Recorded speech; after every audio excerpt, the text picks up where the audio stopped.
سعد بن ابی وقاص قال قلت یا رسول اللہ ای الناس اشد بلاء. کتنا زبردست سوال کیا ہے سیدنا سعد بن ابی وقاص نے، عشرہ مبشرہ میں سے. کہا کہ میں نے پوچھا کہ یا رسول اللہ لوگوں میں سے سب سے زیادہ آزمائش کس پر آتی ہے؟ بڑی پریشانیاں، بڑی تکلیفیں، بڑے دکھ کن لوگوں پر آتے ہیں؟ قال، آپ نے فرمایا الانبیاء. کن پر؟ نبیوں پر. سب سے بڑی پریشانیاں نبیوں پر آتی ہیں.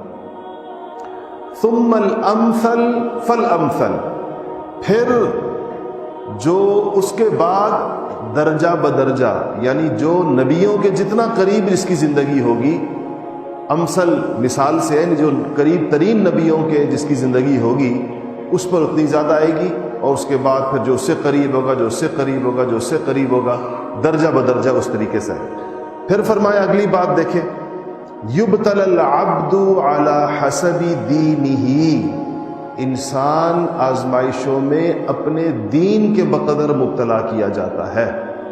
یعنی جتنا اس کا دین پختہ ہے اتنی آزمائش بعض اوقات سخت آتی ہے کیونکہ وہ تحمل کر سکتا ہے، اور جتنا اس کا دین کمزور ہوتا ہے تو اس کے اعتبار سے. اس لیے اگر کوئی بندہ دنیا میں بہت ہی بے پرواہ اور بے فکر اور بے غم اور ہر قسم کی تکلیفوں اور دکھوں سے مبرہ قسم کی زندگی گزار رہا ہے تو یہ کوئی بہت زیادہ خوش ہونے کی بات نہیں ہے. آگے احادیث اس پر آ رہی ہیں. احادیث سے پتہ چلتا ہے کہ بعض لوگوں کو اس دنیا میں گرم ہوا بھی نہیں لگتی، اس لیے نہیں لگتی کہ آخرت کے بڑے عذاب ان کے منتظر ہوتے ہیں.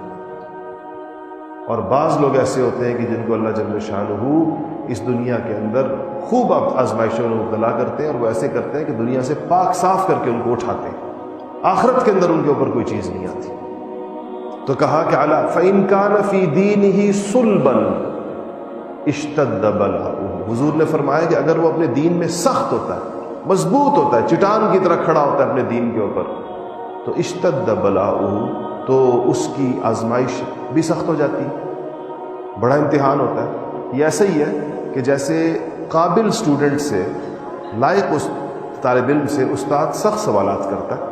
آپ نے دیکھا نا جو لوگ استادی شاگردی کے نظام سے واقف ہیں کہ اگر استاد کو اندازہ ہو جائے نا کہ یہ طالب علم بڑا قابل ہے تو امتحان کا مقصد تو اس کو جھنجھوڑنا ہے اور اس کو یہ احساس دلانا ہے کہ تمہیں کچھ نہیں آتا، مزید محنت کرو.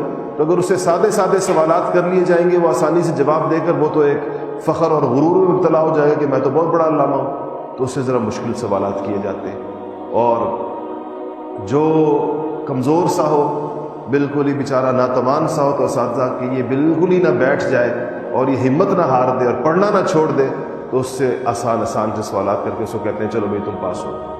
لیکن پتہ ہوتا ہے استاد کو کہ اس کو میں نے ویسے ہی حوصلہ افزائی کے طور پر چھوٹے سوالات کیے. بس آزمائشوں کا معاملہ بھی کچھ اس قسم کا ہوتا ہے.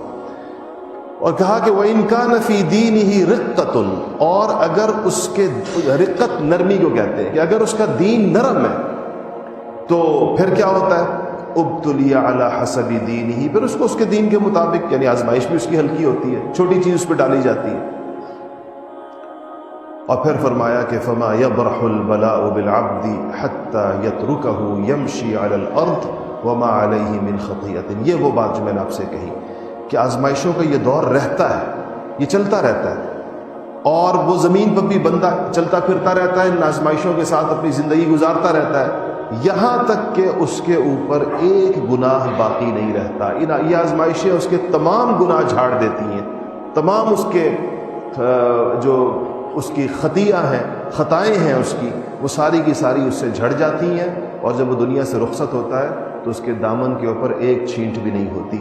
جب وہ رخصت ہوتا ہے تو اس کے اوپر کوئی گناہ اسے ہوئے ہوتے ہیں لیکن آزمائشوں نے دھو دیے ہوتے ہیں. تو آزمائش اس اعتبار سے اگر دیکھا جائے دنیا میں بے شک تکلیف کا باعث ہے، لیکن یہ بات ہمیشہ یاد رکھیں کہ اللہ تعالیٰ کسی انسان پر اس کی طاقت سے زیادہ تکلیف نہیں ڈالتے. یہ اللہ تعالیٰ کا اصول ہے. جو تکلیف بھی آئے گی اس انسان میں اس تکلیف کو، پریشانی کو برداشت کرنے کی استعداد ہوگی. اگر وہ زیادہ واویلا کر رہا ہے، اگر وہ زیادہ شور شرابہ کر رہا ہے، اگر اس کے اعصاب شل ہو گئے ہیں تو اس کا مطلب یہ اس کی شخصی کمزوری ہے. یہ تو ایک انسان اپنے آپ کو کمزور کرنا چاہے تو بہت کمزور بھی کر سکتا ہے، طاقتور کرنا چاہے تو بہت زیادہ طاقتور بھی کر سکتا ہے. یہ اختیاری چیز ہے انسان کی. تو انسان پر جو آزمائش آتی ہے وہ اس کو پختہ کرتی ہے.